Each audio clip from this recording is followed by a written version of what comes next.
to Andy and Dave Daily right here on the Muskegon Channel. I'm Andy O'Reilly, Dave Cackley over yonder. I have to tell you, last night, Cindy made me aware that she didn't get a chance to see the show on her phone. And she's like, oh, can we watch it on the TV? This looks really good on an 80-inch TV. If you've not taken the time to see this on a big screen, may I suggest you hightail it to Roku or Fire TV and get the Muskegon Channel app because, wow, it takes on a whole new look.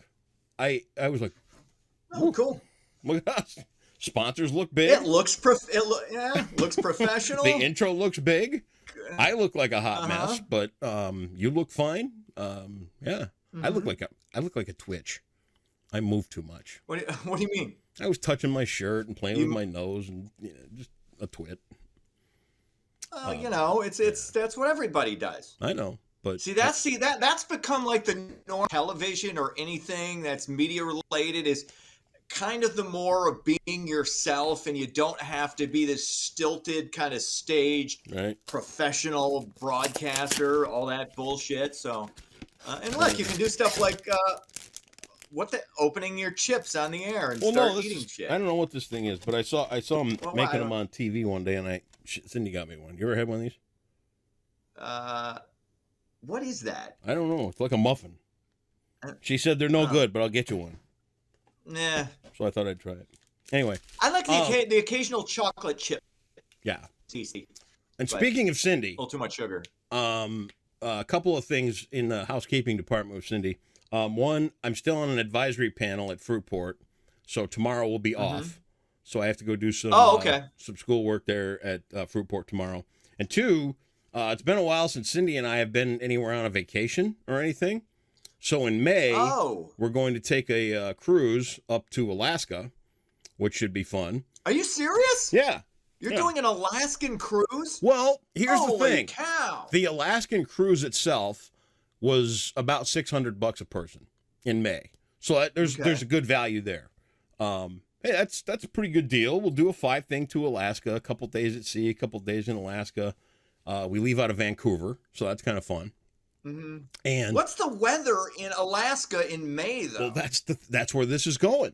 Because yesterday she's looking over what to do in Alaska, what the weather's going to be like, pack jeans, wear a sweatshirt, all this other stuff. And she says, look here on things to pack for Alaska in May. It says waterproof hiking boots.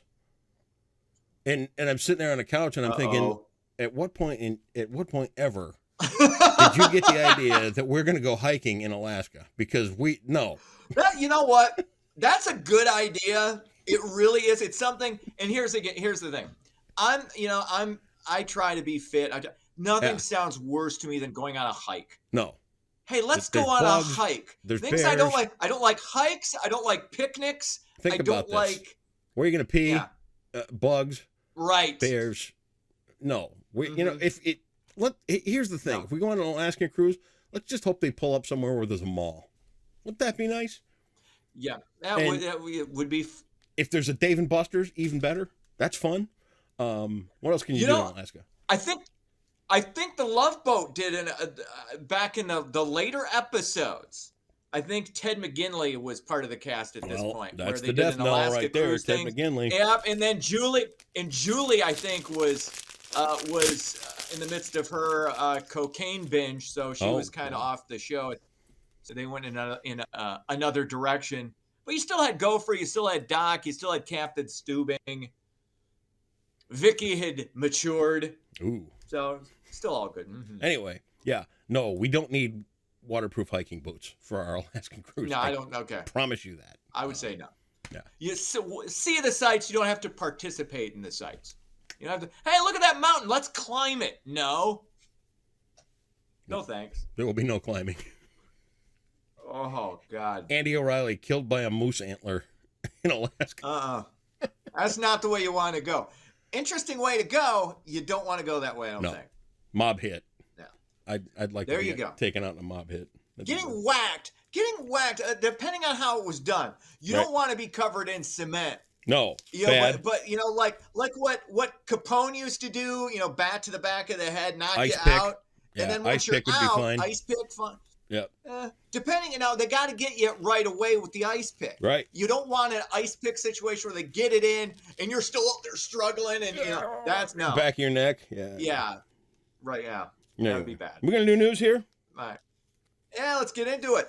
1 week after suffering cardiac arrest during Monday Night Football, Buffalo Bills safety Damar Hamlin has been released from a Cincinnati hospital. Hamlin is now recuperating in a Buffalo facility. His condition is stable. He is alert and talking. Hamlin was able to watch his team take on New England from his hospital bed on Sunday. Doctors say he continued to make incredible progress. In fact, he actually was the Bills returned the opening kickoff for a touchdown, and he starts jumping up in his bed, and I guess the alarms go off, and nurses came in. What the hell? No, I'm just. It's like this is such an amazing story.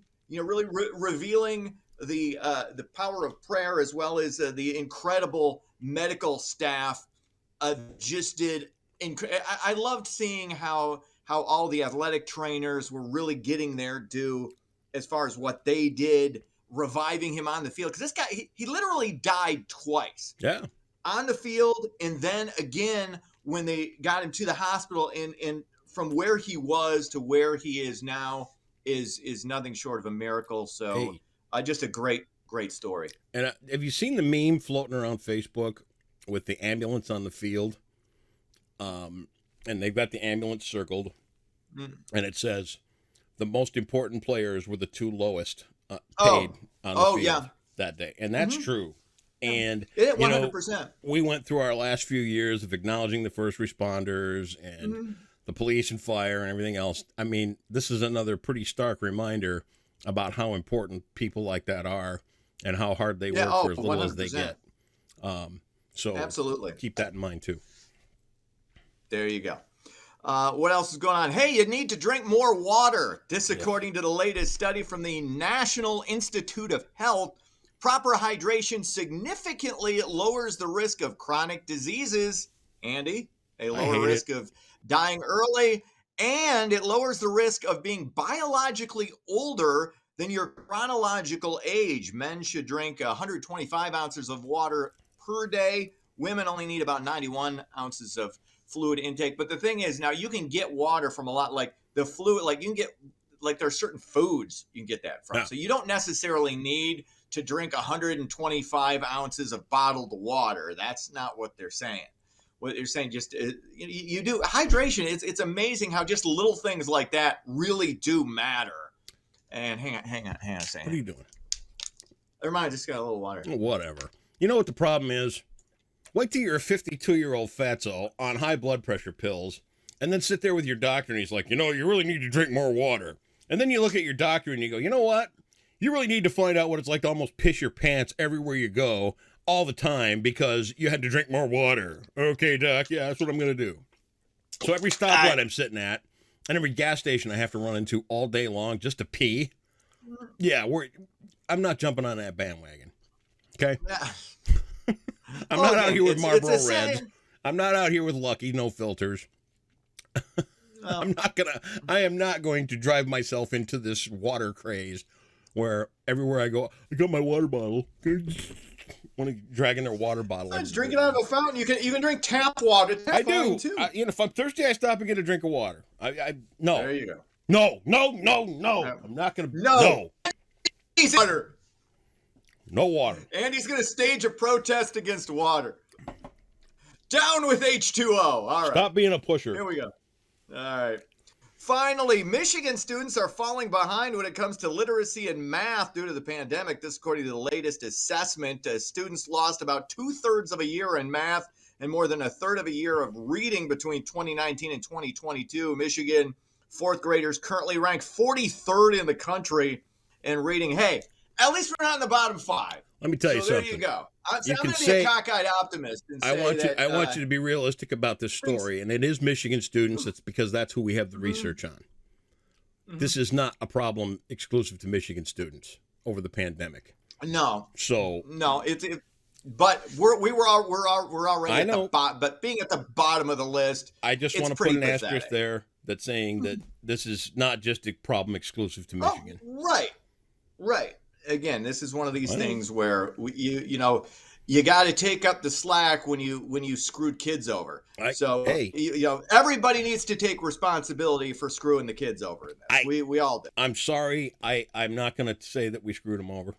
We did. It was. Hey, dude, hear me out. Go ahead. We went into the unknown. Mm-hmm. We went into the unknown. We did what we had to do with the information that was there. Bad things happened.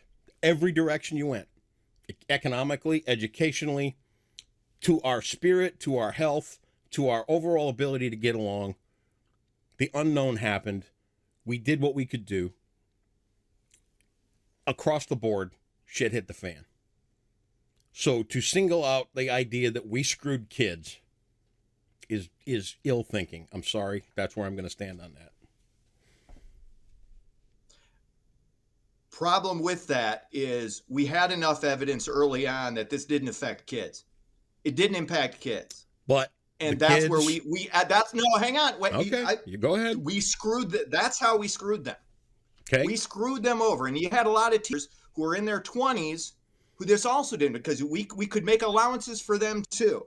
If you have older teachers and you need to do that remotely, or you need to bring in somebody else, we didn't have to do what we did, and we did it early on, and everybody capitulated, and so many people were bitching at those who wanted the schools to remain open, calling, you're jeopardizing children's health, when it didn't affect kids. And we knew that, again, fairly early on, and now we're all supposed to pretend that we didn't. That, we didn't have the information. You're right. Yep. You're right. Initially, we did not have the information. Hang on. But within 6 months, we did. The kids who went home as carriers, to infect the household, especially multi-generation households, which are everywhere. And I mean parents who have to live with grandparents and then on. That was the issue.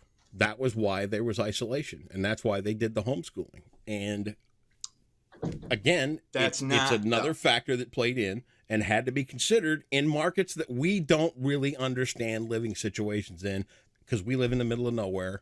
It's not a problem. You make allowances for those people. You can make allowances for those people, but you don't have to shut the rest of it down. We did this one. This is what I was screaming about early on. We tried this one size fits all approach, and it was stupid.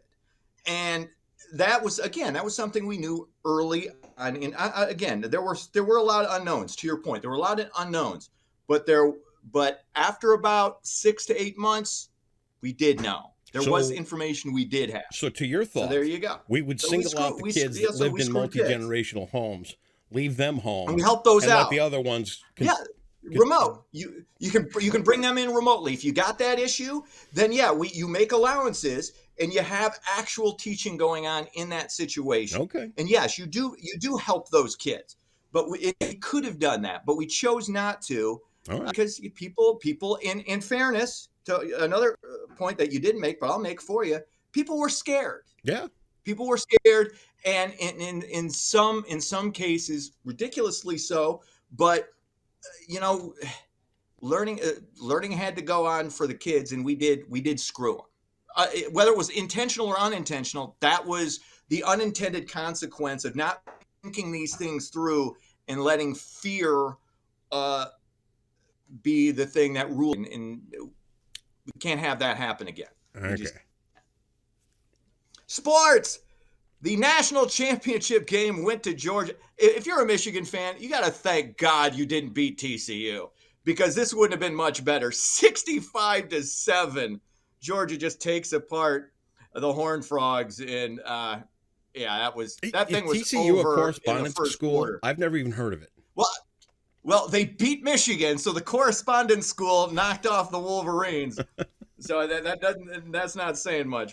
Sparty takes on Wisconsin in college hoops tonight from Madison. That's sports. Jeopardy today, pianos for 600. We did pianos yesterday. You did surprisingly well. I did. You know what? Thank you for acknowledging that. It was amazing.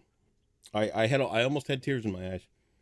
The Steinway, on which John Lennon wrote the 1971 plea for peace, was displayed outside the Texas prison before a 2007 execution. Could you repeat that again? I get pianos for 600. Yes. The Steinway, on which John Lennon wrote this 1971 plea for peace, was displayed outside a Texas prison before a 2007 execution. Okay, I would assume that's Give Peace Our Chance. God, are you stupid? What? Imagine. I thought that's what the song was. Imagine. Oh, is that other overrated song? Okay. The most overrated song in the history of music. I'm sorry. It really was. I used to like it because I thought it was semi-profound, and I realized it was cliched and stupid. So, yeah. That's right. I'd like you to go out today and add to the world, okay? So I want you to not only do that, but I'd like you to come up with a reason that What a Wonderful World by Louis Armstrong sucks. Throw that one in. That's a great song. You know what? That's legit. No. Louis Armstrong's What a Wonderful World is a legitimately great song. Have yourself 100%. A wonderful Tuesday, Dave. We'll see you back here Thursday. See ya!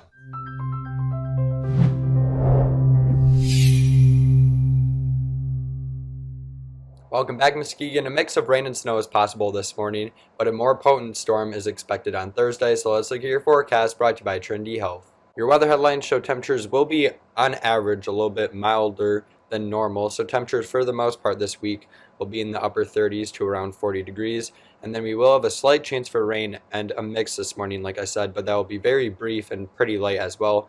But what's more expected is a potent system for Thursday that could bring accumulating snow. So the future radar this morning at 7 a.m. shows just some widely scattered and fairly light precipitation across the region. Here in Muskegon, we'll likely have a mix of rain and snow, and further south, more likely to be rain, and further north, more likely to be snow, but that should be out of here by 10 a.m. or so. And temperature-wise today will be right around 40 degrees in the afternoon, so any snow that does stick to the ground, if we see any, will likely be melting by the afternoon hours. So for your Tuesday, expect a high of 40 with a rain and snow mix in the morning hours, and it will likely be gone by 10 a.m. And we're not expecting much, if any, impacts out of this. And then overnight tonight we'll have a low of 34 with cloudy skies sticking around. Now here's the storm system that I was talking about on Thursday. This is looking more potent as time goes on, and you can see by 1 p.m. we'll likely have mostly rain across West Michigan, but as colder air starts to get pulled into this system, that rain will transition over to snow pretty quickly, so Thursday's afternoon commute could be tricky across West Michigan, and then by the time we get to the evening hours at 7 p.m. you can see most of it is just snow, especially around Kalamazoo, Grand Rapids, and Mount Pleasant. So it's a little bit too early to release a snowfall map, but as of now, the areas in the purple are the regions that have the best chance of seeing a few inches of snow, so just to the southeast of us, but I think the trend is further to the northwest, so here in Muskegon I wouldn't be shocked if our chances of seeing accumulating snow increase throughout your Thursday afternoon. But in the meantime, expect a rain-snow mix to start your Tuesday morning, and then we'll likely be dry on Wednesday with cloudy skies sticking around, unfortunately, and then Thursday we'll likely have that mix of rain and snow changing to all snow Thursday evening, which could impact the Thursday evening commute, so keep that in mind throughout your Thursday. But then it looks like this weekend will be dry with possibly some sunshine by Sunday. And that's your Tuesday forecast brought to you by Trinity Health on the Muskegon Channel. And I'm Cole Woods Weather, and have a great day today.